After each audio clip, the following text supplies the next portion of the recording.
Hello, listeners. This is Lee Price. This is Will Ford from Football 365. And you're listening smartly to At the Bridge Pod, a Chelsea FC podcast, although I would describe it as the Chelsea FC podcast. Magical from Eden Hazard!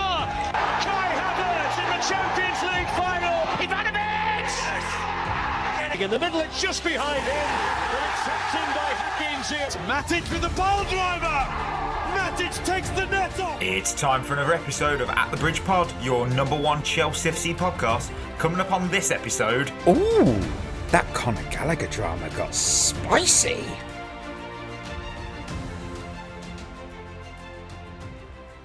Well, welcome back, everyone, to another episode of At the Bridge Pod. I'm joined in a virtual, slightly cooler room filled with some lions. I've got Ollie. I've got Chris. It's the Friday show. On a Friday, yes, we had a listener reach out and say, why didn't we do this earlier? Well, we all know my internet issues. But hey. Do you know what? It's really nice to actually hear that people think that there's not enough of us. Yeah, a daily show, a daily At the Bridge. Oh, I mean, no, I'm not going to suggest that. What are you looking forward to? I mean, to be fair, we struggle to get all of us together twice a week, let alone daily. Yeah, there's a birth. Oh, bloody hell. Nope. Birth's disappeared. He'll be back. Lone Army Day. That's why. That's it. He's still unbeaten. Chris, he's stuck to you again. I know. He has, oh, man. Right. What are you looking forward to? Come on. This weekend. Oh, yeah. It's I got a good one, actually. Well done, Ollie. Yeah. And you're not going to tell us. No, yeah, I've got a good one, but you're not going to know. My younger sister is performing in her professional debut in a West End show. Wow. No, it's not the West End. Is it the West End? I don't know. She's performing in a show. It's her first acting job. I'm very proud of her, so I'm going to go see her do that this weekend. That is bloody awesome, that is.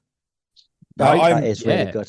Oh yeah, because the stuff that goes into those shows is the act. It's incredible. It's incredible. So all the no, if I say break a leg on the pod and no, but you know what I mean. All the best. The bad luck of the saying. We're not saying the good luck, but that's bad luck. Chris, what are you doing? Are you starring in any performances? No, I'm very much an out of work actor who doesn't do action. You do your performances on the pitch, don't you, Chris? Yeah, this is it. This is where you got to do it, innit? Yeah, got my last pre-season game Sunday, and then the season starts the week after, which seems to have come around really quick. So I'm looking forward to the last pre-season game. I actually feel quite fit, which is for the first time in a while, actually. So that's been a positive from pre-season. Wow, nice. Not proper Chelsea over there, are you? No, what do you know? It works. Yeah, it does. Yeah. Oh my. For me, internet's back up and running. I've still got to install a cable into my room because I'm kind of running off Wi-Fi cards and shit like that. But right now it works. I've got a coffee. We back, baby. We're back. That's what matters. I'm happy. And with that, I'm going to hit the. No, I'm not going to hit the news. Of course, I'm not. Let me dial the excitement back. I got too ahead of myself.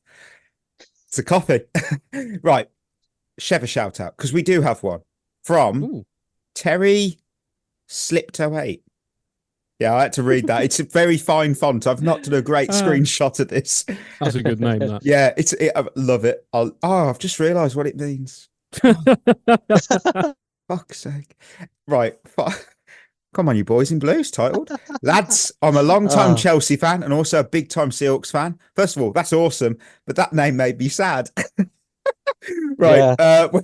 So when I came across this podcast, I knew it was perfect for me. I really enjoy all the perspectives you guys bring, from Chris's realism, pessimistic view, to Ollie's relaxed tone when disputing back. It's always entertaining.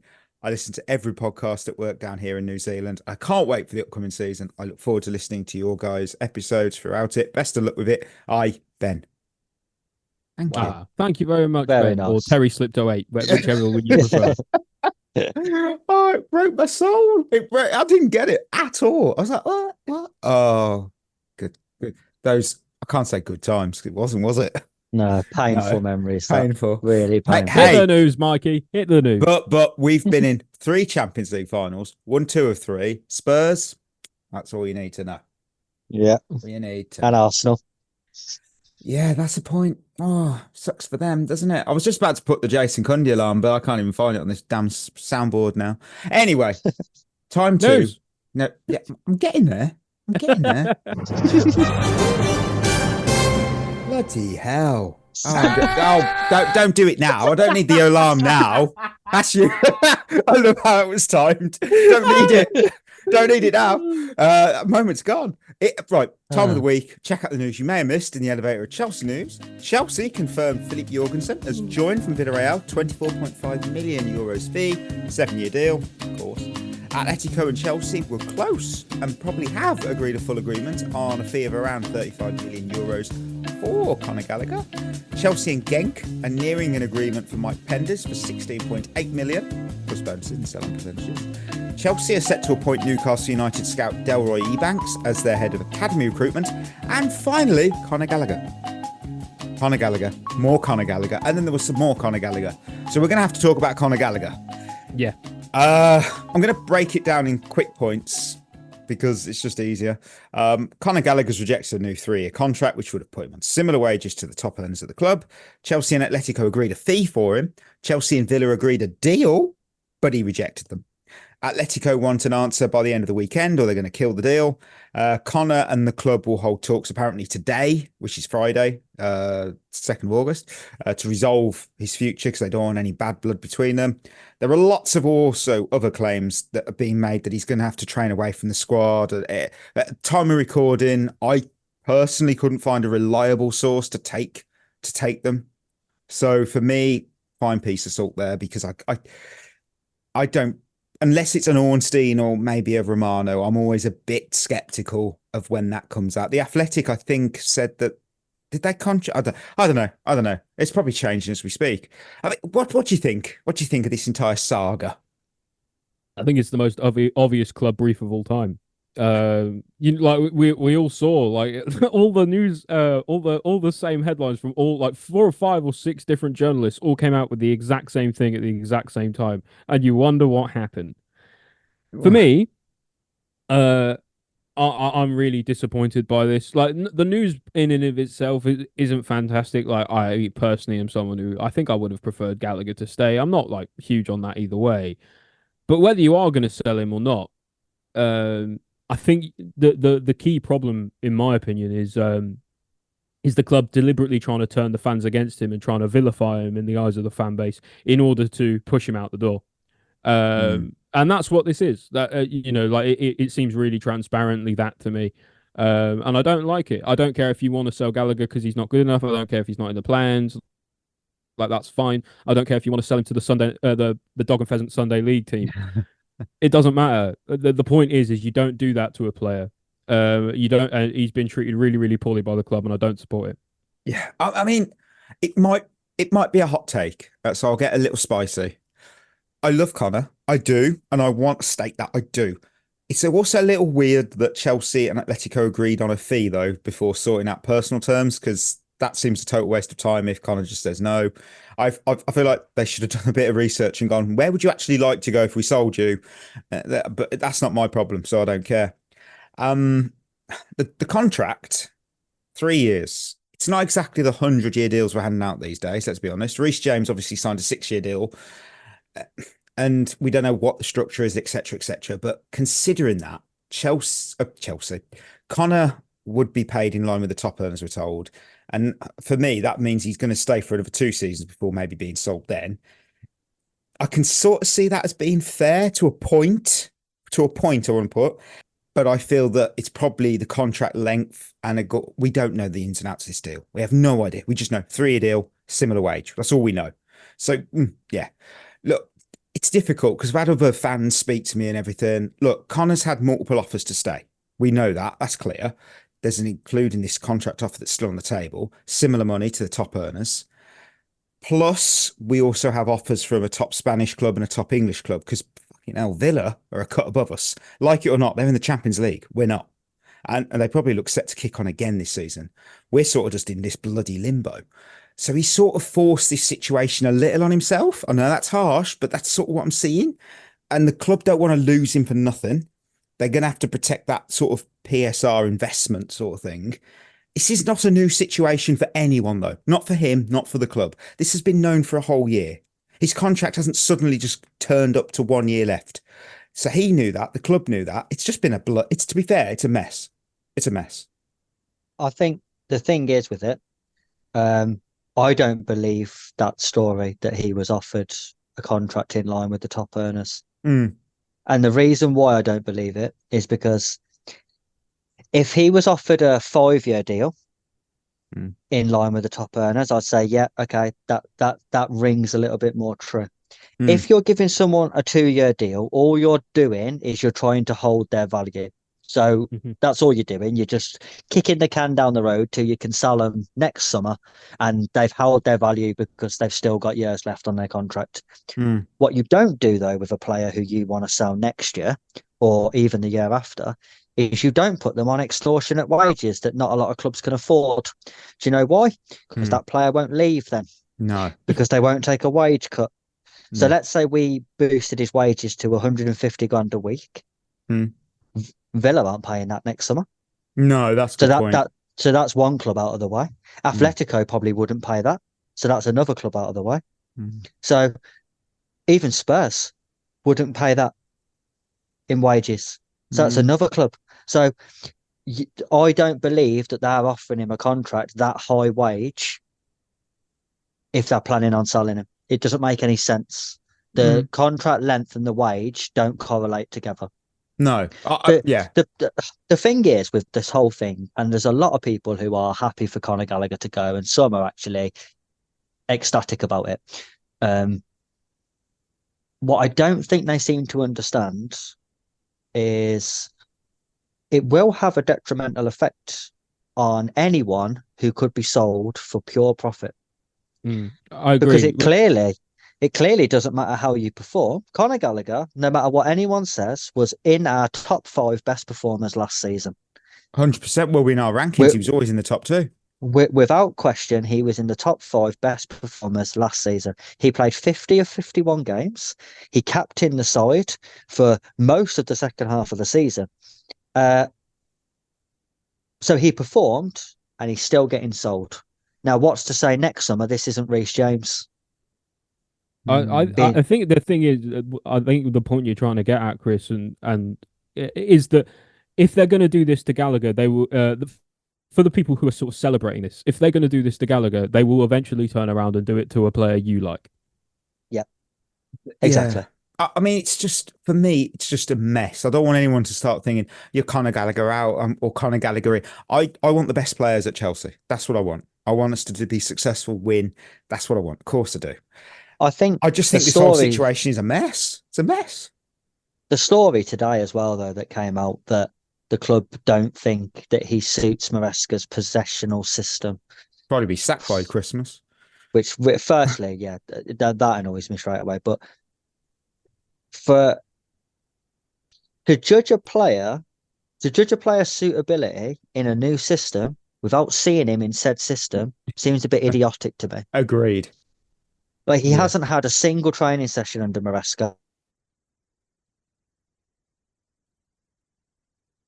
Doesn't suit me. What do you mean doesn't suit you? Yeah, that's what I mean. Him? Like, I've heard that argument as well, that he's not suited to it. But says who? Because last season his technical play came on leaps and bounds. Is he the best technical player in the world? No.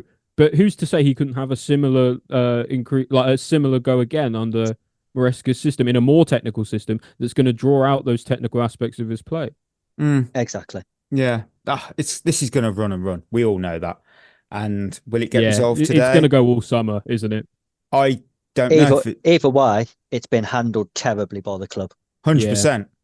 Do you know what it does for me as well? Is I think it sheds a lot of light actually on what happened with the Mount situation, because I feel like we've seen this before, and I think while a lot of us, including myself, kind of bought it hook, line, and sinker last time, this time I think a lot of people are kind of seeing it for what it is. Yeah, it'd be interesting to see how this actually gets resolved. But on that, we move for a pre-season match report, and it's sponsored by We scored a goal, and we won a game. We might just be back up. Look, winners and losers. We kick off with the winners as always. Who have you got, and how many have you got? I'm breaking protocol here because I got 4. Wow, I got 3. Berth will not be happy. I know, but Berth's not here. Yeah, So- but somewhere, Berth will be screaming at his somewhere, phone when he's listening to this. somewhere, but I've just shivered. Yeah. The sun's been I've said. got 3, by the way. Oh well, fair play. Uh, I've got. You know what? Talking The sun's been said. talking of French players' birth. Talking of them, I'll kick it off because I'm sure we've all got him. Christopher Nkunku. Yeah, Yes. yeah, he was one of mine. Scored a penalty, won a penalty. Every shot he had was on target. I do remember I've watched extended highlights. He might not have had shots on all of them on target. But I feel that we kind of might have hit the jackpot with this guy because whenever he's on the ball, he's bloody brilliant. Whenever it's at his feet, he's brilliant. I would like to see him with Parma, though. That'd be fun because they might just cook up a nice little tasty meal for us. We haven't, it is literally, I hate the saying, but it's like a new signing because we barely had him last year. So it feels like a new signing. I mean, why was he a winner for you? I just thought he had a really it was a good performance from him, especially the penalty that he won. It was shades of Hazard versus West Ham. You know, it really kind of reminded me of that sort of switch to feet to go through and then go down under the goalkeeper's pressure. But of course, Hazard scored. Yeah, I just thought he had a good game, dispatched his penalty well. Other than that, just linked play really well, brought players together. Except with Noni Madueke, it's clear that they haven't played together very much. But that'll come with time. Again, like Chris says every time we see Nkunku play, he's just clearly better than a lot of the players around him, isn't he? Yeah, well, that is true. Chris, why? Why is he on your list? All the reasons you just said, but also I just think I still think he is underrated. What I really like about Nkunku is he doesn't have all the hype and the PR that you see all over social media because he doesn't need it. Because that's the truth. The truly good players don't have all that on social media because it's staring everyone in the face how good they are. You don't have to say it. It's only the polarizing players who have all that. Nkunku, I think, if he stays fit, he could have as good a season as Palmer had last year. Oh, I think he's on it. I think he's honestly that good. I still don't think we've seen the best of him, and I think that's quite exciting to say, considering how good he's been already. I mean, it's just pleasurable to see him in pre-season because he's just been great in every game. Why did you Every say game. that? Why did he say it like that? Pleasurable to see him play. Well, Nice. yeah. Yeah, to be fair, with Nkunku though, he is one of those players that you actually enjoy watching as well. Yeah. Absolutely. Agreed. You know what, Chris? Who's your second? Malo Gusto. Oh, Yeah, he was one of mine. wow! I didn't have him, but go on.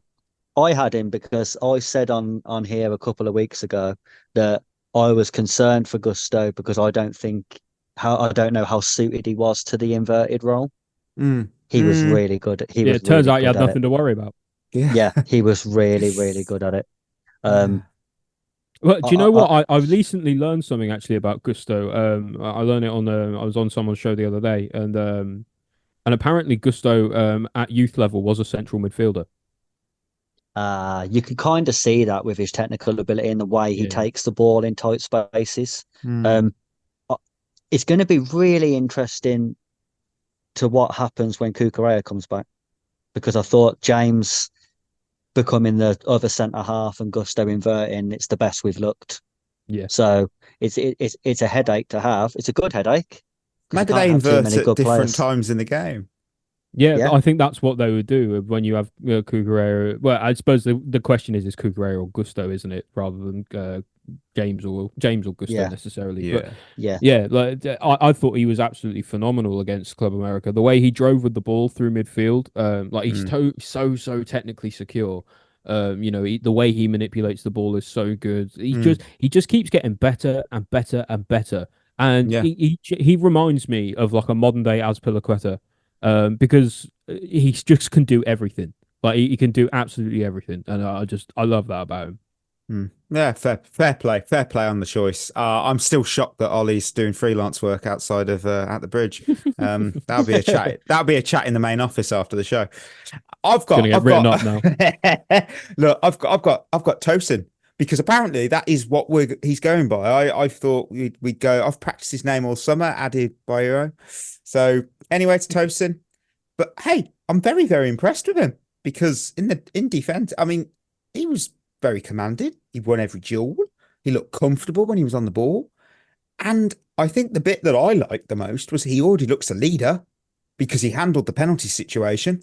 I'm fair bloody play. I mean, we didn't expect that when we signed him, but I am happy we have him on a free. Wow, he's replaced Thiago Silva. They were both for free. Who knows? Leader, who knows? Obviously, high expectations there. But still, leader, he looks it. Yeah, he looked commanding. I was happy. I'm happy with him.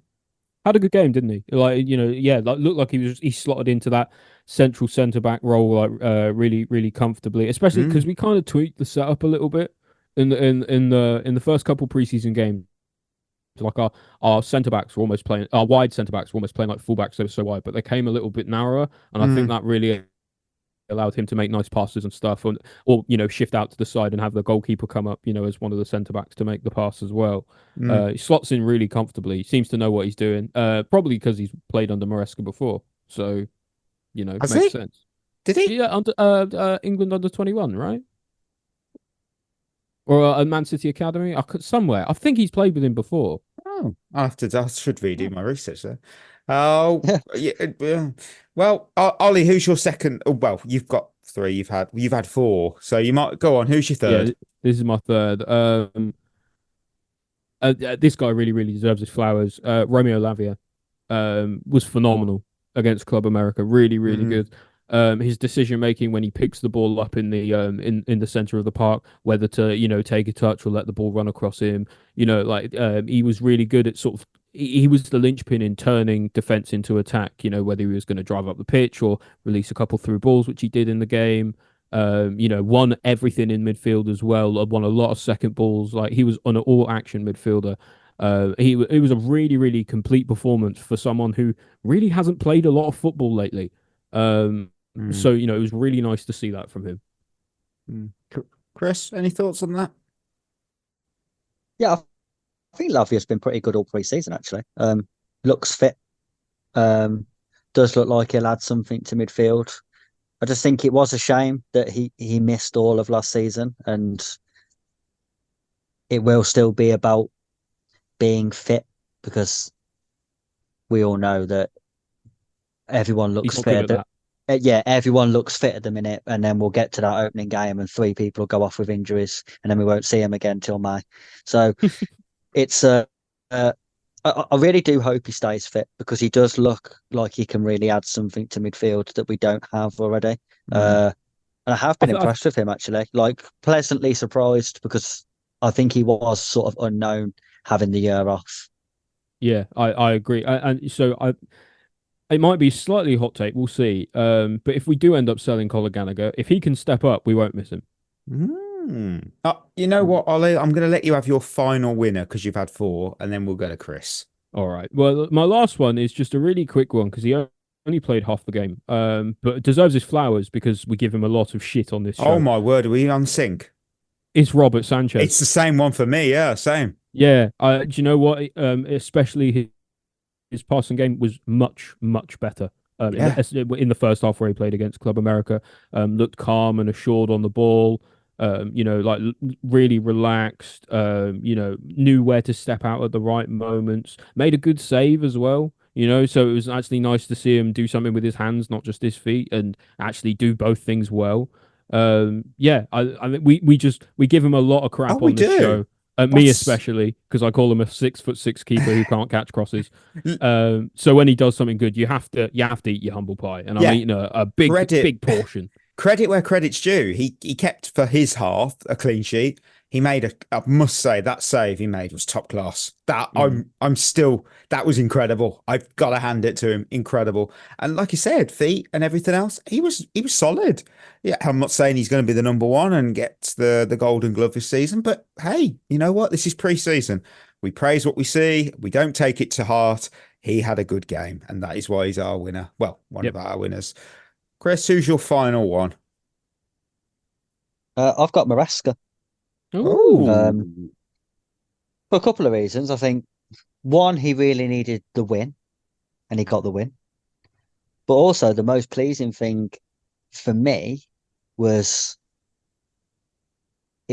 this game showed a little bit more that maybe he's a possession-based manager, but not a possession-obsessed one. Which was my concern, that we would just become obsessed with having possession and not do a lot with it. We only had 50% of the ball in this game, because we was willing to go a little bit longer at times. It wasn't always about playing short, even if it's not on. When the space was there to play longer, we did. I can see what he likes to get his wingers to do is to get them into 1v1 positions and for them to go past people, which is, again, from a fan's perspective, more exciting to watch. I think this was the first time I've looked at it and thought, oh, actually, maybe we could still be okay to watch. Okay. Because I don't like, basically, because I hate possession obsessed managers. I hate ones who come off at the end of the game and are like, we had 78% of the ball. You lost 3-0, mate. Yeah, but we had 78% of the ball. I hate those managers. And I really like the fact that it seems like he is willing to switch it up and not just look at the possession stats. And that's a positive for me, a big, big plus. Fair play. Fair play. Of course, with winners, there's always some losers. This was sort of easy, sort of not. I'm going to literally just run through one of my losers. No, I'm not. I'm going to leave that one. I'm going to go for my main one. Sorry, I love you, but Nani Madueke. I'm getting a bit annoyed now. I'm getting annoyed. Another penalty incident. It was quickly extinguished by Tosin, and Enzo said he told him, Maresca, gotta keep saying that. Maresca literally told him to tell him, Nkunku's taking it. I decide, not players. I decide he takes penalties. And fair play. Bloody glad that was sorted. But overall, I sort of felt like I saw him complain more about giving the ball away instead of actually trying to win the damn ball back. I love him, and he has such a high potential, but stop fighting over penalties. It's pre-season. I am with you. What's the point? No one cares how many you score. The worst thing about it as well is I don't think he should have been allowed to take the second one, because you're almost bowing down to him then. And I think it encourages him to do it again. I think he should have just said, no, Nkunku's taking that one as well. Nkunku was still on the pitch, so he takes it tough. Oh, okay. I think Nkunku gave it to him. I think he went, oh, go on, then you can have it. Maresca said he decides. That's what I know, but like, if the player gives it you, then like... But you know what I mean? I just think it encourages him to try it again. Yeah, maybe. The next time we win a penalty. It's just annoying, isn't it? Because he's got to stop that, though. He doesn't learn the lesson. I thought outside of that, I actually thought he had a pretty good game, actually. It seems that as well as like trying to go 1v1, Maresca's wingers, especially the right-hand side, like needs to come back and help with defense and help with possession. And I've quite enjoyed that, because he said, from Pochettino last year, he said that Pochettino told him he needs to work more on the defensive side of his game. And the defensive side, he actually did do a really good job. And so, I don't know, outside of the penalty incident, I thought he did pretty well. I think that's very fair. We had a fair few questions sent to us about attitude with Madueke. And for me, you need to stop it. You've got to stop it. It's too many times, this penalty stuff. Once is annoying. But I feel, is this the fourth? It feels a lot of times. And the fact it feels a lot of times means we're starting to get a little bit annoyed by it. You've got to stop it. And this is pre-season again. I'm not going to remember in Nkunku's how many. I think he's 3 for 3 now. 3-3. Yeah, scored in every game. Yeah. Now that's great, but if he scores no goals all season, I couldn't give a shit what he's done all pre-season. Yeah, exactly. Yeah, it just makes him a glorified Ross Barkley. It means it means nothing to me. Pre-season, he's great. Pedro's goal was incredible. Wow. But if he didn't perform in the season, don't care. Yeah. It doesn't mean anything. So, Chris, who's a loser? I've got Mark Gue. Oh, And you're gonna have to Interesting. hear me out here because I I know. actually don't think he had a bad game. scored a goal. But Well, no, he didn't. Yes, he did. No, he didn't. He knew No, what he was did doing. not. No, right. Firstly, anyone with eyes can see that header is going. I don't even think it's going to go off the pitch. His header. Oh. So it's definitely not going in the goal. He knew where he was going to put in the ball. I think he's another one who the expectation level now has been raised to a level that he won't reach. He's Broya 2.0. I think he's a very good player and he's had a decent preseason. Let's call it how it is. He's had a decent preseason. Yeah, for he's not someone looked who's absolutely awful. No, he's had a good preseason for someone of his age coming into a new team. Yeah. Should he be our starting striker? No. No. Would I No. still be would I be disappointed if he went out on loan? No. People are saying now the hype online is we don't need Jackson because we've got him and we Who should said just that? give him. We should just. It's all over. It's Oh, all no. over Twitter. Oh, dear. That he's better than Jackson. We don't need Jackson. He's more technically sound. He suits the system better. He could have a Cole Palmer-esque season. No, he can't. Because he's not Wow. ready. Just let him grow without all the hype. And I really feel sorry for him because it's something completely out of his control. But you know what it's like. That'll happen. He'll go 3 games without a goal and everyone will go, oh, he's absolute shit. Yeah. Yeah, Oh. absolutely. Yeah, just like don't raise necessarily your expectations for him because it's still preseason. He could still go out on loan. He might still impress, but Yeah. we don't know for sure yet, so we shouldn't be saying so. No, No, I let's calm agree it there. down. I agree there. You know what? I'm going to quickly run through one of mine because it's so small. Cramp, because Gusto, and Kunku and Badiashile all suffered cramp, all came off. That's about it. Cramp's a loser or the winner. I Because hate Cramp. there was a lot of cramp. I mean, wow. Cramp is something I'd put in room 101. Yeah, that's fair. We haven't had that in a while, but cramp's awful, especially when you're on the toilet and then you get a cramp in your calf. That's awful. You never want that Horrible. shit. Where you going? Nowhere. You're crying. It feels like your body is is betrayed you, doesn't it? Yeah, It's it's like, why so are you doing this? I true. didn't ask you to do that. Ollie, who's one of your losers? Armando Broya. Oh God, yeah, I forgot about that miss. Yeah, I mean the miss by itself. You have got to bury that. Call yourself a striker. My behind. Oh my God, how have you not scored that, Broya? Like I maybe it's just because he's not very confident in front of goal at the moment, or what. But I mean, he gets into the positions, but he just can't do anything with it, and it's getting to the point now. I'm getting really, really frustrated with him because he's just not delivering. If you want to be the backup striker at Chelsea, you have to score a goal sometimes.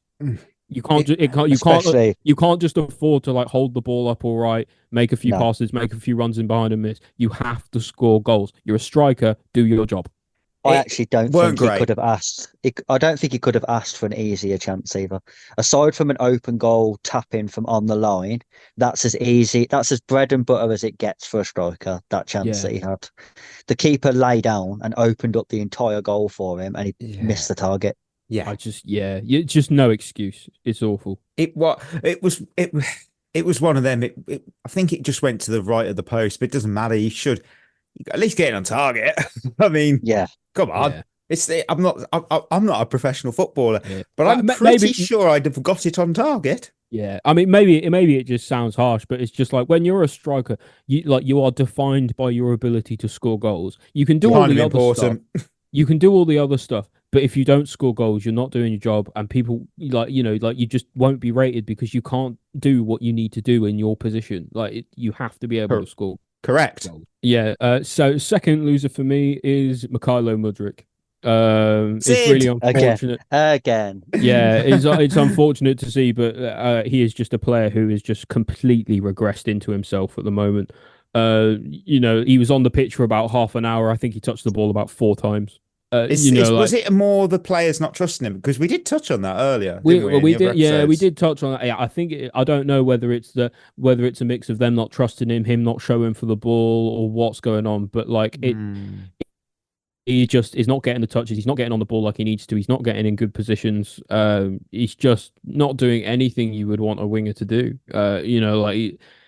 He's got all the tools. He's got all of this ability, and he just doesn't know how to deal with it. He's like a nuclear missile without a guidance system. It just like it could go anywhere. And as a result, he's just, I don't know. He's really disappointed me this preseason.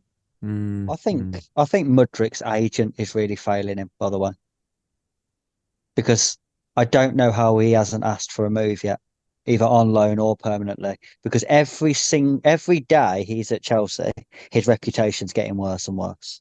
Good So point. I mean, he turns 24 in January. I know that's not far off. What I mean. But you got to start going. Gone. Well, yeah. Again, I would argue he's not young. He's not what I would define as young. If he was 18, he's not a kid, is he? Yeah, no, exactly. He's not Mark Hugh. No, you're coming towards the prime of your career. So I just think, from his agent's point of view, I can't believe he's not asking the club the question as to, I think he needs to go out on loan because this isn't working here. Yeah, he needs to do something to just hit his stride this season, because otherwise, I think there'll be no redemption, I think. No, and the problem is, from a club's point of view, if he stays with us and he has a season similar to last year, we'd be lucky to get 20 quid in a packet of crisps for him. Yeah. That's the problem. You're not getting your money back. Let's put it that way. No, he's gonna be gone, isn't he? Ollie, who's your final loser? Final loser's finishing. Because we're back. We truly are back. we truly are back. We won. Yeah, because we are outside of Broyer's horrible miss in the second half. We were just terrible at our finishing game. Like in the first half, we genuinely could have scored 5 or 6 goals. I think Dewsbury Hall had a couple. One which really should have been getting on target. There was another one as well. We got into a lot of really, really good positions. I'm going to put that partially up to the players starting to learn about Maresca's system, and maybe Maresca's system in and of itself. But we really need to start bearing some of these chances, because not every game will we score 2 penalties and get an own goal. It's all well and good saying that we still won the game anyway, and we won convincingly, and we generated a lot of good chances. We did. But if you can't finish them in a game where you don't get that fortune, we're going to really struggle. Also, I think you are absolutely right, because I think if you take the own goal away, which I think maybe, again, I think a better defender probably sorts his feet out and doesn't volley it into his own net. And I think the Lavia penalty, gets overturned in the Premier League by VAR. Yeah, I think it seems like a dive, didn't it? Yeah. It was very, very soft. So all of a sudden then you're looking at that game and you're thinking, well, we've won 1-0 here thanks to a penalty. No, and bear in mind, in the second half, Club America hit the bar, right? Exactly. Like it's fine margins when you do these things by football. So you have to be able to take chances when you're making them. And that's what people don't seem to understand, that yes, this result was good and the performance was so much better, and no one can argue with that. But these wasn't Premier League quality of opposition. There just wasn't. So when you take things into context, if that's a Premier League game, I'm not convinced we win that game with that poor finishing. Like you said, it's the finishing that's letting us down, and we've been here before. True. I will go with my final loser. Of course, listeners, it's it's $4.99, because I'm going to continue doing my ongoing series of things that are $4.99 or less, that are just better value than a pre-season game. It's not a dig at Chelsea. They could have won 22-0. It's just pre-season at $4.99. So I found 4 Ferrero Rocher ice creams of $3.75. Nice. I know. I thought that was quite good, actually. Less than £1. A pound ago. A 4-pack of Kit Kat Chunkies for 99p. Oh, wow. And for a bargain, £2.50. This is great. This is the best one. A 25-litre bag of multi-purpose topsoil. It's Apparently, it's perfect for creating new flower beds, some borders, or just improving the soil in your garden. 25-litre bag. Oh, incredible. You know what? I think that might be my favourite new feature. Do a better job than Bro, you're up front, wouldn't it? 25-litre bag of topsoil. Chris, who's your final loser? I've got Nicholas Jackson. Ooh. And I've got Jackson because I think it's always a detriment to miss most of pre-season with a new manager coming in. He's just going to take him a bit of time to trust him. Yeah, and he's going to be behind. But also, because the form in Kunku's in, he's going to play. Yeah. But Cole Palmer's got to come back in. So Kunku's got to go somewhere. And if it isn't on the left, which let's face it, it probably should be based on who else is out there. But if it's not on the left, it'll be through the middle, which makes it even harder for Jackson then. I think missing pre-season when a new manager comes in, unless you're Cole Palmer, can really hurt you in terms of team selection. That's a good point, actually. It's a shame he happened. Is he just because he's injured still? Yeah. Yeah, that sucks. That's unfortunate. Yeah. I've just checked. We've got another 4 fixtures left. We've got City, Real Madrid, Inter, and then... Oh, no, we haven't. We've got 3. Oh. Yeah, okay. That's it. I've got to say, though, as well, I do think people have got to curb it back a little bit. Like, when we lost to Celtic, when we drew with Wrexham and lost to Celtic, everyone was like... Sky was falling in. Yeah, and then everyone just kept telling you, didn't they? Oh, it's only pre-season, don't worry about it. We win a game and it's like, oh, that's it, we're back, we're winning the league. Let's calm down. It was only Club America. We're not doing a title charge just yet. No, the win is as unimportant as the loss was. They don't mean anything. It was nice to see us play better, obviously. I agree with that. The result doesn't mean anything. Let's see how we go against City and Real Madrid. You know what? I will put this out there, actually. Chris, Man City's pre-season so far. I'm going to read you the results. Lost 4-3 to Celtic, lost 3-2 to Milan, lost to Barcelona on penalties after a 2-2 draw. Means fuck all. Exactly. Because they'll still be in the title race come May. Yeah. Yeah. But you know how some people have been saying after the Celtic game especially, they was putting things up like, look at Man City's pre-season, look at Villa's pre-season. You know, are they in turmoil and going to get relegated? And I thought, what a stupid example to use. Pep's been there for like 7 years and has won everything. Of course, no one gives a shit if they're shit in pre-season. Emery got Villa top 4. Again, no one cares how they're going to perform in pre-season because they've got a manager who's proved he can do it in the Premier League. Yeah, we haven't. Context That's matters. That's why people was getting a little bit concerned with the pre-season results up till this game, because the manager's unproven. We don't know yet whether he's going to be good or bad. So it was really good to see us win and improve. But the test, let's face it, we could beat City, we could beat Real Madrid. The test is City opening day.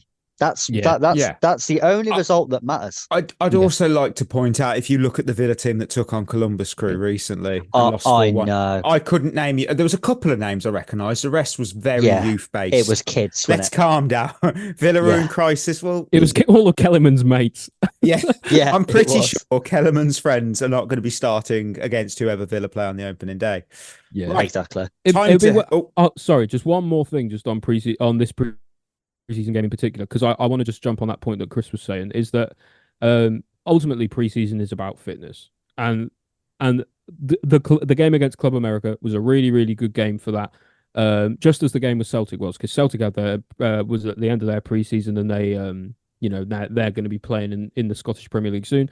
And Club America are already 4 games into their season, so they're already at match fitness. So the fact that we played really well and the fact that we matched them up physically is what we were looking for in that game, more than necessarily some of the other stuff. So just wanted to put that out there. No, that's fair points. Right, Quaresma's questions. We've got 2. We've got Ben, who's asked, would you start Caicedo or Lavia? Why not both? Mess it up a bit. Fun. I like fun. I've got to pick Caicedo. If I've got to pick one or the other, I'm picking Yeah. Caicedo. I think you have to reward him for how well he played last season and how much he, like grew into himself as the season went on. Don't get me wrong, Lavia's been good in preseason, but we haven't seen Caicedo play mainly just because he's only just gotten back from what was it, the Copa America or wherever he was. Yeah. So where come opening day, it will be Caicedo. Of course, Chris. Uh, Oh, Depends what happens in the last three preseason games. How much game time does Caicedo get in those games? Because if they he don't doesn't matter, get, Chris. Preseason doesn't matter. but if he doesn't get much, I don't think you can throw him into a new system without understanding it against the best team in the country. Although bear in mind, okay. he did play in a similar system at Brighton anyway. He did. I think he'll pick it up quickly, but Lavia will already know it. True. So That's fair. I do think it would be a toss. That's up actually a and, good point on Lavia as well, because he was another one with under 21s with Maresca before. Yeah, exactly. Yeah. So before we know how much Caicedo is going to play and learn and adapt in the other preseason games, as we sit here today, Mhm. I'd start Lavia. Okay. Right. Julian has asked, have you been surprised by Robert Sanchez's performance in preseason? A little. Mainly in just the game against Club America. Yeah, if I'm honest. the Celtic But- one bugged me a little, but it. A Celtic one, like, listen, I know people are going to say on the face of it, he conceded 4 goals, but in my view, it wasn't really much like that. Not many of those goals were down to Wesley him. Fofana conceded one of those goals. Yeah, all you had to do was hear him screaming at Fofana. But yeah, actually, I have been more impressed than I've been like disappointed or I unimpressed. know. For sure. Hopefully, with him being in this system, like we said before, this is the sort of system he knows too. So, like with any luck, he'll be able to pick it up quite quick and he'll get used to it. And yeah, if he continues playing like he did in the first half against Club America, I don't think we'll have many problems. That's fair. Which is fair, which is a really high praise because I think a lot of people, including myself, wrote him off before the season began. Same. I did it. I'll have to admit. Chris, you wrote him off, didn't you? Yeah, I still have. Yeah, One good game against Club America doesn't. But it means me. it shows that he's got it in him. That helps. Yeah, but please be over 38 games. If professional footballers play enough, they're going to have a good game at some point. Let's be fair. Yeah. Mudrik's had one. Yeah, I was going to say, Mudrik, the goal he boat's scored. still out on that one. Yeah. But I mean, Robert Sanchez against Celtic did pass the ball straight to the striker again. He did that. Yeah. That is a thing That's he did. very true. He only played 45 minutes against Club America and then came off. I mean, is it that impressive to not make a mistake in 45 minutes? It Not is for really. him. Well, yeah, but I think my problem with Sanchez is I think he panics when under pressure, and I don't think Club America put us under pressure when we were building from the back. So that's probably why he looked better. And preseason, I think there is no pressure. Yeah, you're playing against a Man City or a Liverpool press. Do I trust him? No, because I think he'll just keep passing it to the centre forward. Good point. We'll see. You know what? I'm sorry, Berth, but we're going to move to the game we all love. The Lone Army Carousel. And at the moment, Chris is on a 3-peat. He might get a 4-peat if he wins today. Both needs to come back because I can't fight Chris by myself. Chris is 2 clear of everybody else. So it's a big one. It's a big game. So Let's see what the category is, though. It is. It's selling Manchester United. So I need you to go out and sell Manchester United to anyone else because no one wants them. Their stadium is, but apparently it's going to be knocked down. Well, I don't know. But anyway, streams. Manchester United, obviously they're known for spending big on new signings, but how successful are they getting big fees for departing players? Can you name the 25 biggest sales in their history? It's 25, so I'm going to go. Do you know what? Before we start, yes, because here come the technicalities. It's friendly rivalry. I just want to say, Ollie, do you know why this is going to be difficult for us? Why? Because they don't actually sell for very big fees. They never So do. like the number 25 on this list could be like 8 million. Yeah, I wouldn't be shocked if it was that low. Oh my God. If I It's told you one of the oldest signing on here Sale is from 95.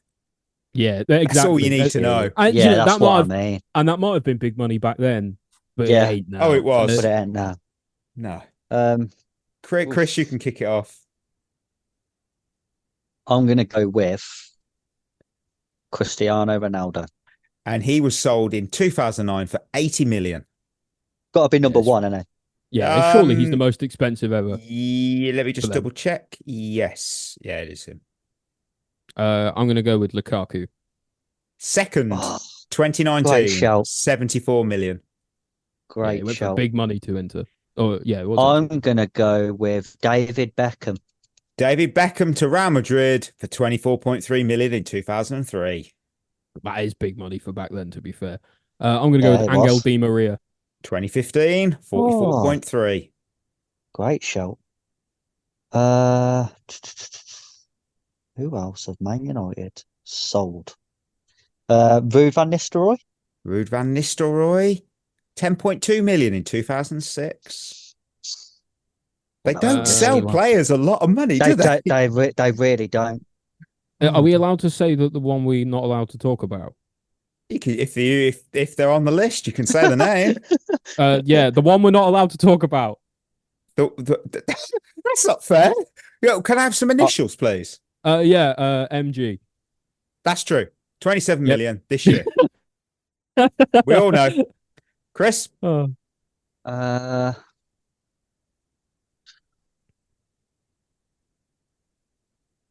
Do you know what? I might be struggling here. Oh, come on, Chris. There's tons left. Is there? One Sebastian Veron. Oh, Great choice. 2003 for 15 million. Who bought him? Who would have done that? Oh, We did. we did indeed. I'm going to go with Daniel James. 25 million in 2021. The Yeah, Leeds, I think. wasn't Do you know what, Ollie? I think you're going to have me today. I really do. You literally could say any footballer that played for Man United. Then they might be on the list. Yeah, Go on, have a go. go. Have a go. I'm trying to think of Man United footballers. Yeah, one that's not currently there. Yapstam. Great Yes. job. Yep. 15.25 million in 2001. I'm going to go with Danny Welbeck. Oh, 16 million in 2014. Wow. they done well to get 16 million for him, didn't they? Arsenal, Yeah. they were happy to pay. Of course they were. The thing is with Man United, like I've got names, but I'm always concerned that Man United always let these players go on a free because they love that. Well, yeah, that's true. Let's go with what about Ben Foster? No, you're Ollie could win it. He can stop you four, Pete. I'm going to go Henrik Mkhitaryan. And no, it's a swap deal, wasn't it, with Alexis Sanchez? Yeah, Oh, it does what? not count. That right, you're so back in, Chris. You're back in, Chris. Oh, Good. I'm assuming they let Ben Foster go on a free then. Yeah, I don't know. Maybe. Who else have they had? What about Louis Saha? He's not on the list. I think he went on a free as well. All right, I better not bottle match point twice. Business. Terrible business. All right, I'm going to go with Anthony Elanga. Oh, that's good. 15 million for 2023. I just want to check about. You've won. Fair play. Foster went for 4 million. 4 million. They did get some money. I nearly for snatched defeat from the jaws of victory. Went to Birmingham City for 4 million. Louis Saha, let me check. He left because he went to Everton, didn't he? He went to Everton and he scored against us in the FA Cup final. I remember that, and I loved him. He was incredible. But he went for an undisclosed fee, signing a 2-year pay-as-you-play deal. Oh dear. Oh, undisclosed fee. That's killed me there. So no one knows. I might have been right. So I will go. I've got a few more. Go on. If you want to hear them, I've got at least 3 more. So that you got. You've earned this win. Yeah, you got Daily Blind. Yeah, 2018, 14.1.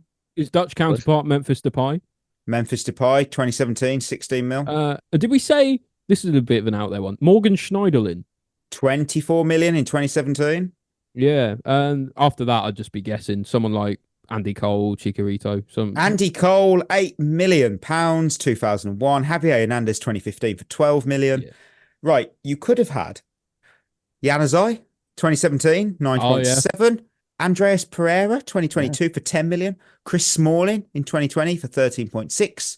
Dean Henderson, 2023 for 20 million. Fred, last year as well, 12.9. Gabriel Heinz for 8,007,000. James Garner, I don't remember this one. 2023 for 15 million. The 1995 player was Paul Ince for 7.5 million. And I would have been shocked if you'd have got this player. 2010, 8 million. Zoran Tosic.